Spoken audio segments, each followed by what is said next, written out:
Hayakako, thank you for being with us. Today, Governor Green will sign several bills that will enhance Hawaii's safety and protection measures for our communities. Facilitated questions and answers with the media will follow promptly after remarks conclude, and then the formal bill signing will commence with photo taking shortly thereafter.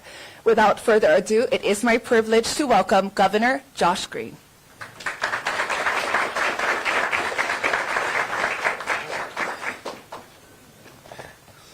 Aloha.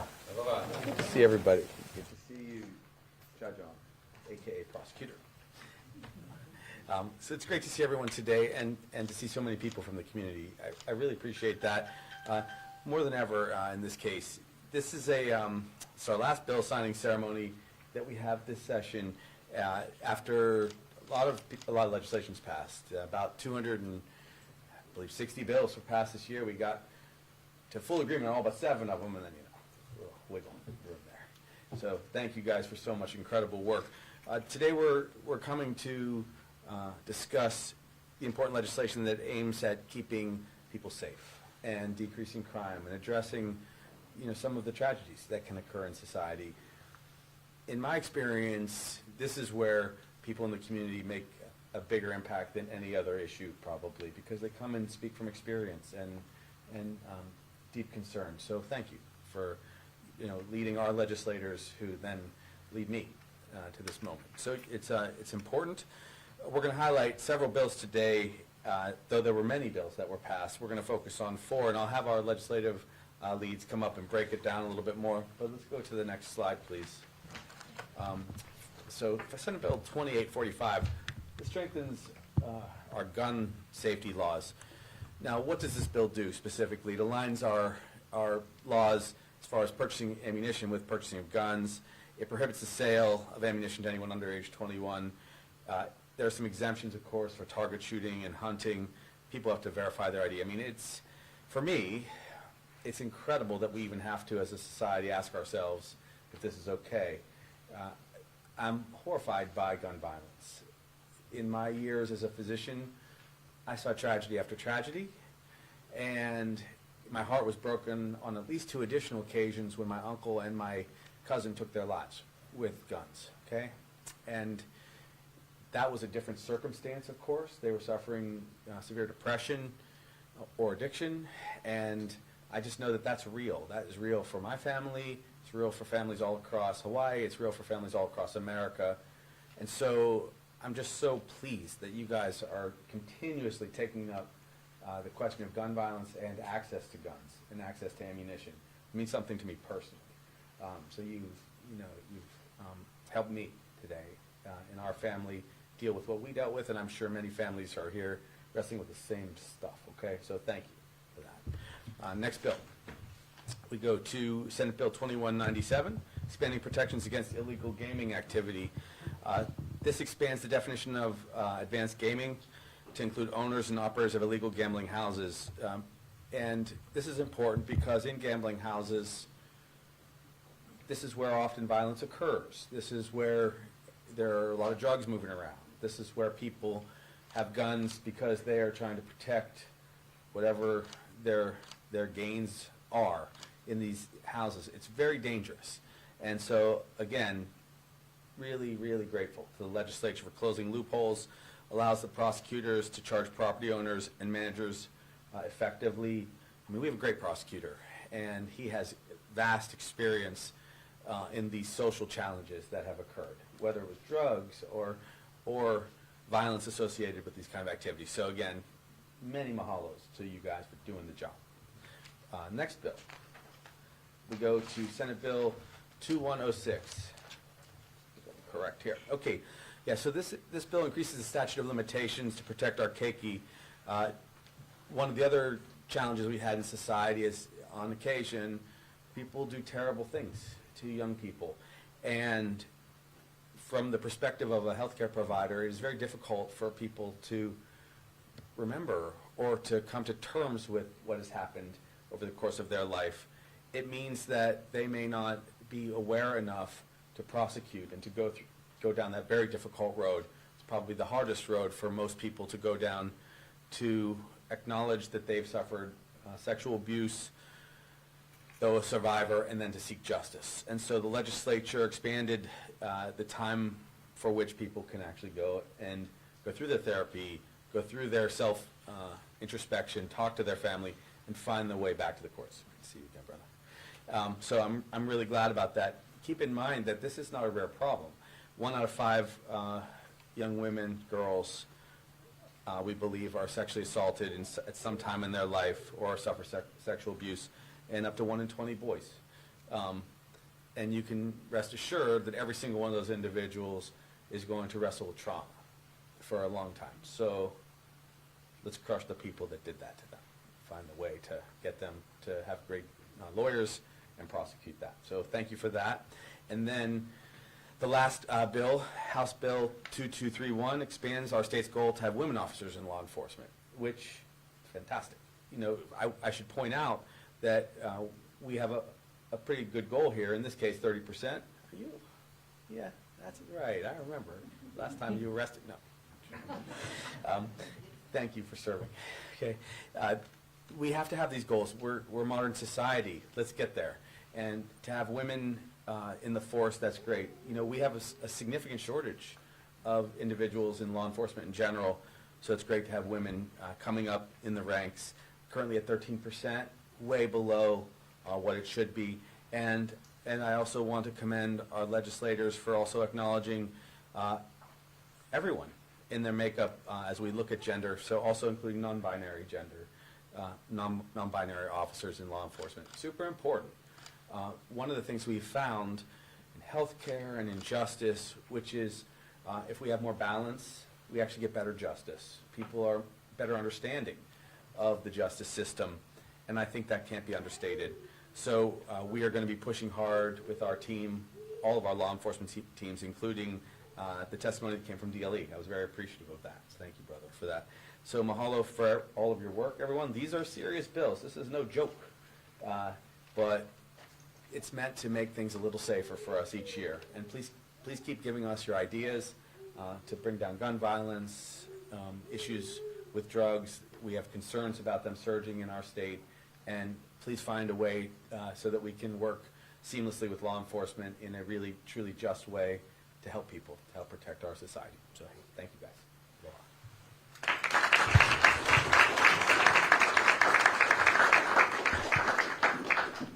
Mahalo, Governor. At this time, I'd like to introduce Senator Brandon Elefante, Vice Chair of the Senate Committee on Public Safety and Intergovernmental and Military Affairs.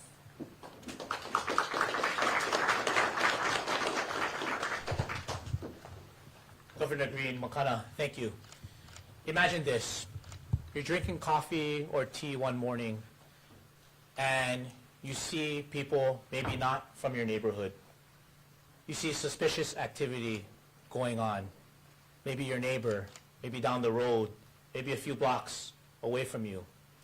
This is something that the community has reported to elected officials and us. There's one report where there's over 100 illegal gaming homes that are occurring on Oahu every day, with 30 search warrant arrests that goes out.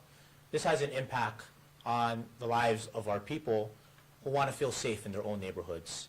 So I want to acknowledge you, Governor Green, and your team, the Department of Law Enforcement, HPD, Prosecutor Alm, and also working with Chair Tarnas to really get a good bill. This bill, Senate Bill 2197, passed unanimously by the legislature, and we're going to take 5 years to really look at this, and hopefully this gives another tool to Prosecutor Alm and all our prosecutors to crack down on illegal gaming homes. And we hope that the community can see that as a positive impact where they feel safe and they feel like they can take their kids out for a walk or feel like they belong.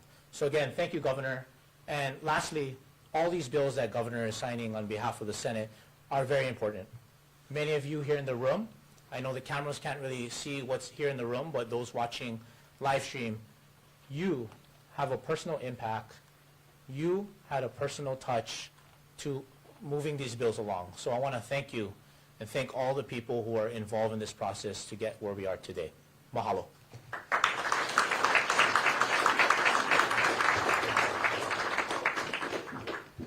Mahalo, Senator Elefante. Now please welcome Representative David Tarnas, Chair of the House Committee on Judiciary and Hawaiian Affairs.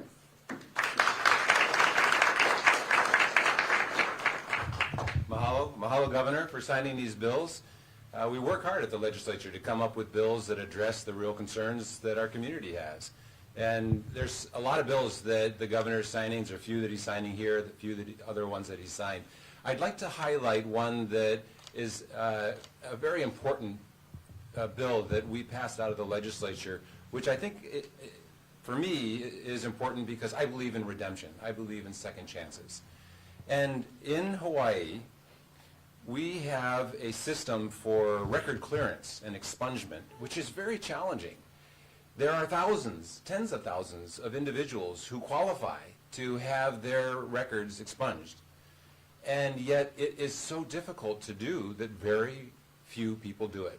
So out of the tens of thousands that are qualified and eligible to do it, just a handful actually go through the process. So we have looked to other states to see what are the best practices. And we've consulted our experts here in the state and across the country and came up with a bill. It is Senate Bill 2706, and this is a pilot project. What this does is it actually is it sets up what we think is a comprehensive framework. We hope to set up a comprehensive framework for all clemency efforts, including pardons, expungement, and record sealing. This builds on another bill that the governor signed, House Bill 1595, which sets up the first ever state-initiated expungement process in the state. Instead of having the individual petition it, the state would actually initiate it. But I want to mention, I want to focus on Senate Bill 2706. This bill was, as I say, it's to bring together people in a task force to figure out what is the best way for us to have a comprehensive framework for all clemency efforts in the state, including pardons, expungement, and record sealing, so that we make it more accessible to people. So people, because if you have an arrest record, if you have a record that someone can find, you'll have a hard time getting a job. You'll have a hard time signing a rental agreement with a landlord. So we want to help people get their lives back, because some people make mistakes, but let's give them a second chance. I really want to acknowledge some of the groups involved in making this happen. The Hawaii Innocence Project at the University of Hawaii, William S. Richardson School of Law, Jen Brown, Ken Lawson, thank you very much for your efforts. ACLU of Hawaii, Salma Rizzi and Carrie Ann Shiroda, thank you so much for your efforts in helping make us aware of this and the importance of doing this work. The Last Prisoners Project, which is a national group, Frank Stiefel and Adrian Roca, and many others. I just want to say thank you.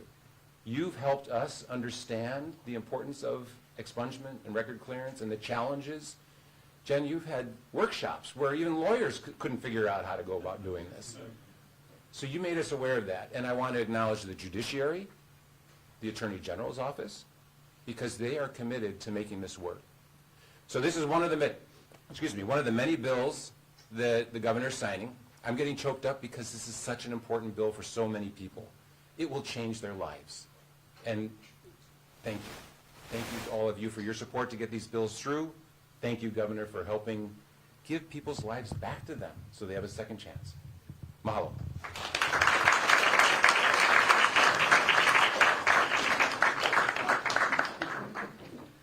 Mahalo, Rep. Tarnasai. If you notice, I've been going really quick, fast, and it's partially because our next speaker, I have to say, and normally I don't break protocol, out of all of Bill's signing this season, this is by far the coolest speaker coming up, hands down the best speaker we've had all Bill signing season, and I'm just super excited. I can't stop smiling. Up next, I'd like to introduce Nicole Nakasuji, a new mom, so I gave it away, an educator and the person credited with being the genesis of one of the important bills being signed today. Please welcome Nicole.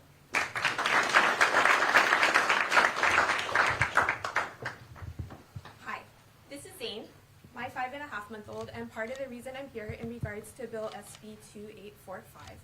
The other reason I'm here is to share the background that led to the realization of this loophole that needed to be fixed. As an educator, we want our students to feel safe so they can learn, and naturally we build relationships with our students over time in hopes of encouraging this. It is one of those relationships that brought this bill into action. I met a student several years ago when she was a freshman. During her high school career, I learned how she struggled with her mental health, had a history of self-harm, and had attempted suicide. I also knew she had access to an unsecured firearm. So when she came to me with the knowledge that she had learned that there was no age restriction to purchase ammunition, I was immediately concerned.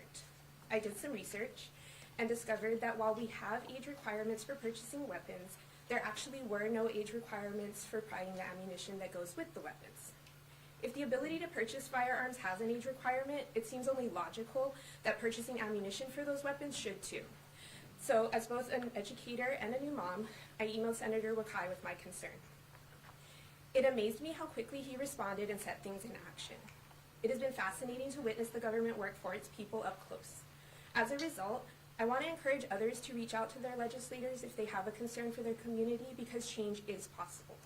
I want to thank Senator Wakai and all the legislators for listening and moving this bill forward so quickly.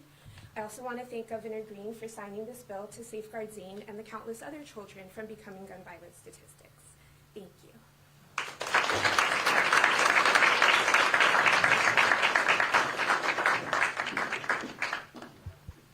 Mahalo, Nicole, and thank you for what you do for our Kiki every day.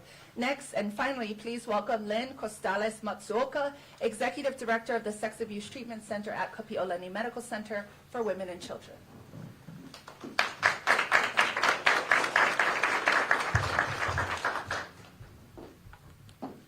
Good afternoon, everyone. Again, I'm Lynn from the Sex Abuse Treatment Center. Like everybody else who has spoken before me, it takes a collective effort on behalf of everyone in this room to move these bills forward, in particular for me, SB 2601. So I have to start off by acknowledging and saying a big mahalo to very specific people. Of course, the governor. Thank you so much for seeing the value of this bill. To Representative Tarnas and your Committee on Judiciary and Hawaiian Affairs, to the Women's Legislative Caucus, Representative Ichiyama, I cannot begin to tell you how grateful we are for all the work that you have put into this. It has taken us years, as well as to the Senate Committee on Judiciary. Senator Rhodes and his team have really made this happen. But we can't forget our community partners, Parents and Children Together, Ryan Kusimoto, Angie from Domestic Violence Coalition and the Women's Coalition, as well as Monique from DVAT. There are so many others to thank, and I have to say a special shout out to the SATC physicians who work with these children day in and day out. They have been instrumental as well in passing this legislation, writing to the governor and providing their support for this important legislation. Just real quick, SATC is a Sex Abuse Treatment Center is a program of Kapi'olani Hospital. We provide comprehensive services to sex assault victims, adults, and children, from 24-hour hotline to medical to crisis counseling to therapy. But what I really wanted to let everyone know is that in 2023, SATC treated over 1,000 individuals coming in for sex assault services. Of those 1,000 clients that we saw, 47% of them were children. 47%. So I provide that stat to you because I hope that you are alarmed like we are, and I hope you find that unacceptable like we do. Because we really need to do a better job at protecting these kids, and it is prevalent in our community, whether we want to admit it or not. There are a lot of children out there being abused. And so these are only the kids that we know of. If you understand child sexual violence, many of them do not come forward right away for so many different reasons, whether that's family dynamics, and the weight of the world is on them to protect their family and their own self-preservation. So it is not uncommon for them to delay their disclosure, and that's what this bill speaks to. It provides an extended statute of limitations so that these children who will become adults have time to heal, have time to understand what has happened to them.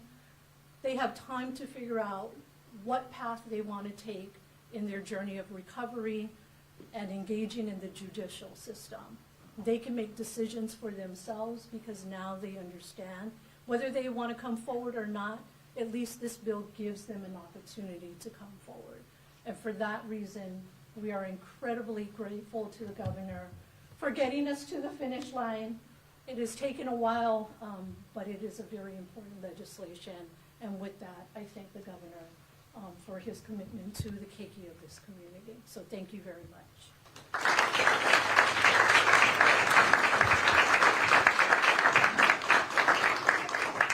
Mahalo, Lynn. At this time, we do not have any questions from the media. They're eagerly awaiting the governor.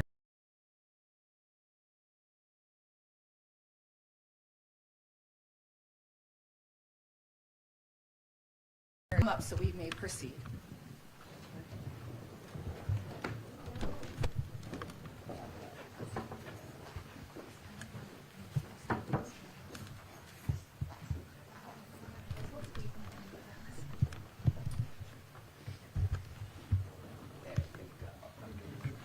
And then both sides too. Both sides. Some can go on the other side.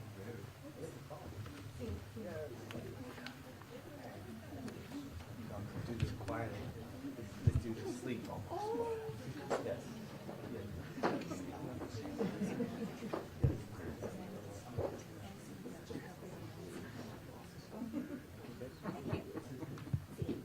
So this one we're doing for Zane. This is to try to keep him and all the other kids in our state safe. So thank you guys for stepping up on this bill.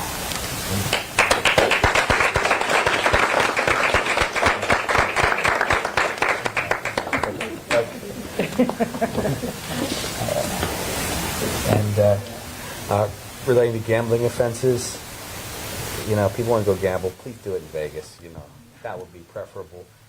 Again, an unsafe situation for so many. And I know that Prosecutor Alm has been guiding us for years in this thing. Thank you.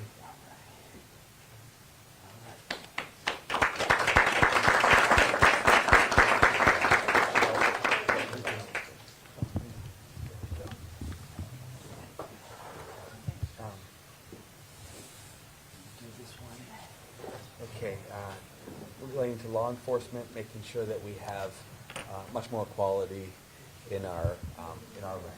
And you know, we lost a female officer in the Call of Duty, in the line of duty, not that long ago, and they put their lives on the line just like all of their male counterparts. So we're proud of them, and we're proud of everyone who's fighting. Thank you, guys.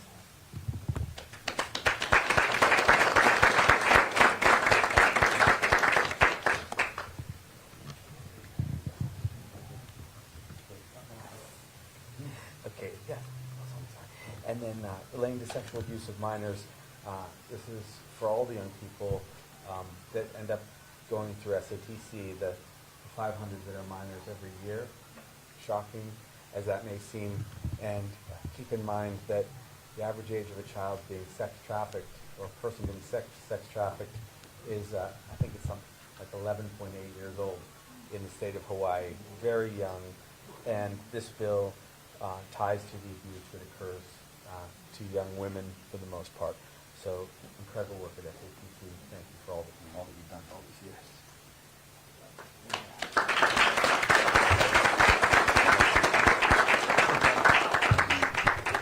Four bills up.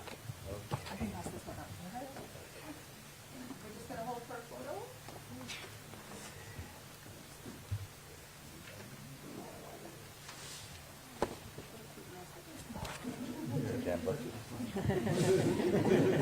Okay. So we're going to start here. Reese is the primary camera, and then they'll call it out. Find the light. Right here for me, ready? 3, 2, and 1. Thank you. Another smile, big smile. Okay, over here. 1, 2, 3. 1, 2, 3. You're next. 1, 2, 3. Thank you. Anyone else? Right here for the... Smile quick. 2 seconds, 2 seconds, 2 seconds. Okay, And Mr. Governor over here, hey, everybody, how you guys doing?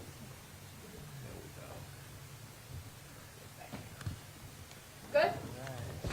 All right, Olelo, we're good. Team, can I get this removed? And we'll call out the bills one by one to do group shots. Okay.